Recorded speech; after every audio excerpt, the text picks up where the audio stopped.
हर हर महादेव। हिंदू धर्म में भगवान शिव और माता पार्वती सबसे ज्यादा पूजे जाने वाले देवी देवताओं में से आते हैं। माना जाता है माता पार्वती ने अनेकों कष्ट सहते हुए जन्मों तक कठोर तपस्या करके भगवान शिव को पति के रूप में पाया था।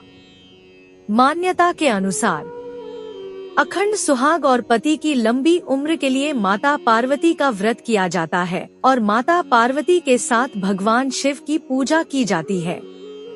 भगवान शिव और माता पार्वती की जोड़ी अगाध प्रेम का प्रतीक और आदर्श जोड़ी मानी जाती है।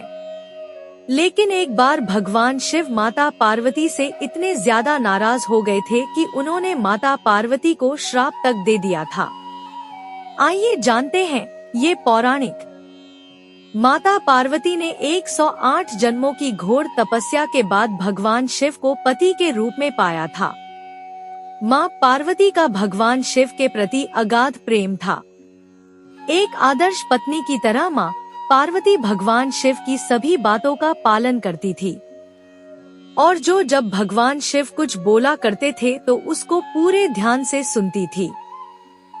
एक बार भगवान शिव माँ पार्वती को ब्रह्मा ज्ञान देने के लिए सृष्टि की कथा सुना रहे थे। कथा सुनते सुनते माँ पार्वती किन्हीं दूसरे विचारों में खो गई। जैसे ही भगवान शिव को इस बात का एहसास हुआ कि माँ पार्वती उनकी बातों पर ध्यान नहीं दे रही हैं, तब उन्होंने माँ पार्वती से पूछा कि क्या आप मेरे द्वारा सुनाई जा रही कथा को सुन रही हैं? लेकिन माँ पार्वती कहीं और खोई हुई थी, इसलिए उन्होंने भगवान शिव के सवाल का कोई उत्तर नहीं दिया। तब भगवान शिव ने क्रोधित होते हुए माँ पार्वती से कहा कि आपने ब्रह्मा ज्ञान का अनादर किया है। जब किसी से शिक्षा या ज्ञान लिया जाता है तब ध्यान भंग नहीं होना चाहिए और अगर ऐसा होता है तो ये दंडनीय है। इसके बाद भगवान शिव ने दंड स्वरूप माँ पार्वती को श्राप दिया कि अब आपका जन्म किसी मछुआरे परिवार में होगा।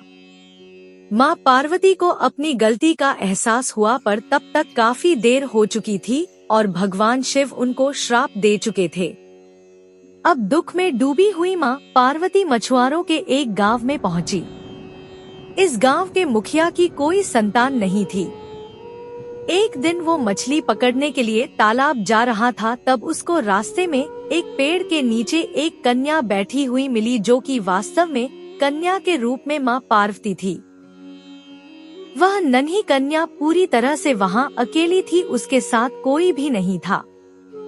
तब मछुआरे ने इस घटना को प्रभु की कृपा समझा और उस नन्ही कन्या को अपने साथ अपने घर ले आया। माँ पार्वती उसी घर में कन्या के रूप में रहने लगी। इस तरह माँ पार्वती को अपना एक जन्म भगवान शिव के श्राप के कारण मछुआरे के घर में काटना पड़ा।